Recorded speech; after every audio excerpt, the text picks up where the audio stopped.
সংস্কারটাকে একটা প্যাকেজ হিসেবে নিচ্ছেন। আর এই সেই প্যাকেজটা কে চাইবে ওনার কাছে? রাজনৈতিক দলগুলো চাইবে। রাজনৈতিক দলগুলো ছোট প্যাকেজ চায় আর বড় প্যাকেজ চান। বড় প্যাকেজ বলতে উনি কি মিন করছেন? কতটুকু হলে বড় প্যাকেজ, আর কি কি না হলে সেটা ছোট প্যাকেজ হবে।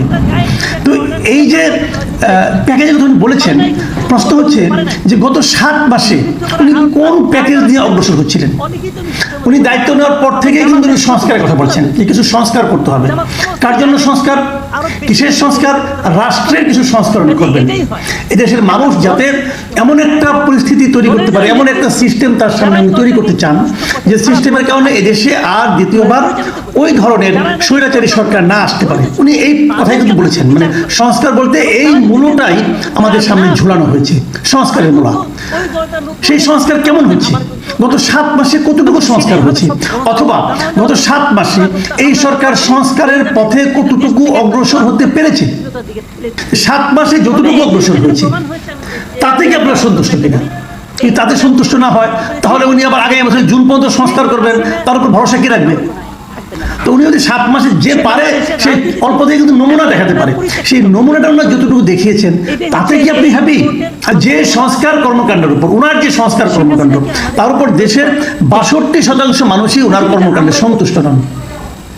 উনি কাজটা করতে পারছেন না, তারপর সেটাকে উনি ঠেলে দিয়ে জুন পর্যন্ত নিতে চান আগামী বছরের, মানে আরো প্রায় 1.5 বছর উনি করতে আরো সময় নিতে যাচ্ছেন। মানে ওনার ভরসাটা কোথায়? মানে মোদ্দা কথা, উনি তো পারছেন না। উনি যদি পারতেন তাহলে কোনো আপত্তি ছিল না, আপনি সময় নিয়ে করেন। কিন্তু আপনি যে সংস্কার করছেন তাতে কিছু হচ্ছে না। সংস্কার বলতে কিন্তু এগুলি হয়েছে, কিছু চেঞ্জ হয়েছে। সেই চেঞ্জগুলি কি? প্রশাসনিক কিছু সংস্কার হয়েছে, প্রচুর লোকে ওইটি করা হয়েছে, অনেক লোকে চাকরি থেকে সরিয়ে দেওয়া হয়েছে। পুরোনো যা নাকি জামাতের লোক ছিল অথবা বিএনপির লোক ছিল তাদেরকে আবার এখানে চুক্তিভিত্তিক নিয়োগ দেওয়া হয়েছে। এগুলি সংস্কার। এবং যা কিছু করেছেন জাতীয় নাপা এবং জামাতের পক্ষে গেছে। জাতীয় নাপা মানে জাতীয় নাগরিক পার্টি, এনসিপি যেটাকে বলা হয়। একসময় ছিল স্লোগান যে শেখ হাসিনা খালি বলতো উন্নয়ন করছি উন্নয়ন করছি, উন্নয়ন করছে কিন্তু গণতন্ত্র দিচ্ছে না। আর এখনকার জিকির, এটা কোনো স্লোগান বলেন নাই, জিকির বলেছেন। কেন বলেছেন নিশ্চয়ই বুঝতে পেরেছেন। এখনকার জিকিরটা কি? সংস্কার আর সংস্কার। কিছু বললেই বলে আমরা সংস্কার করতেছি। জিনিসপত্রের দাম কেন কমে না, আইন শৃঙ্খলা পরিস্থিতি কেন নিয়ন্ত্রণ আসে না, বলে সংস্কার করতেছি। নির্বাচন কেন দেন না, বলে সংস্কার করতেছি। জটিল ধারা ভাই।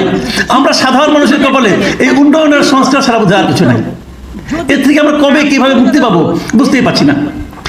ডক্টর ইউনূস কয়েকদিন আগে কিন্তু ভারতের সঙ্গে সম্পর্কের ব্যাপারে বিবিসিকে অনেক ভালো কথা বলেছেন। উনি বলেছেন ভারতের সঙ্গে আমাদের সম্পর্ক কখনোই খারাপ হয় নাই, ওনার সঙ্গে নিয়মিত যোগাযোগ আছে এবং ভারতের সঙ্গে সম্পর্ক খুবই সুন্দর।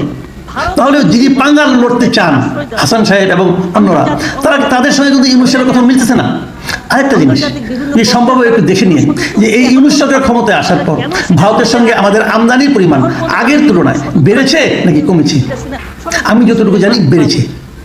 আগে যতটা পণ্য আমদানি করতাম তার চেয়ে বেশি পণ্য এখন আমরা আমদানি করছি। হিসাবটা যদি চান পরে একসময় দেবো আপনাদেরকে। কাজে ভারতের সঙ্গে পাঙ্গা লড়াই যে কথা বলা হচ্ছে, এটা আসলে ভাই বাদ কি বাদ? আসলে আপনারা ভারতের সঙ্গে ব্যবসা বাণিজ্য করছেন প্রমাণ, এটা আমি কোনো খারাপ বলছি না, কিন্তু এটাই স্বাভাবিক।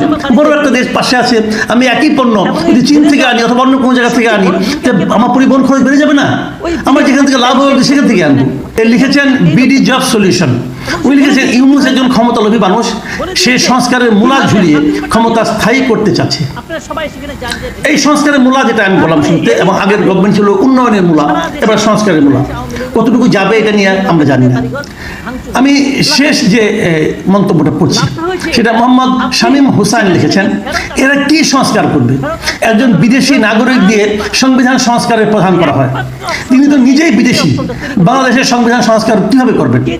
দেখুন, এই প্রশ্নটা আমি আগেও বহুবার বলেছি যে সংস্কার যেটা করা হচ্ছে বিভিন্ন গ্রুপে, যে বিভিন্ন যে 5টা সংস্কার আলোচনা হচ্ছে, পলিটিক্যাল লিডারদের সঙ্গে পলিটিক্যাল পার্টির সঙ্গে কথা বলা হচ্ছে, এই সংস্কারগুলো আসলে কি আপনি তোমার হচ্ছে? আপনি সংস্কার করবেন, কিন্তু এগুলো কি ভালো কিছু হচ্ছে? ভালো কিছু করতে পারছেন আপনারা? যদি না পারেন কেন সময় নিচ্ছেন? এই যে উনি একটা পার্টিকুলার সংবিধান সংস্কার নিয়ে প্রশ্ন তুললেন, এই প্রশ্নের জবাব ইউনূস সাহেব কিভাবে দেবেন?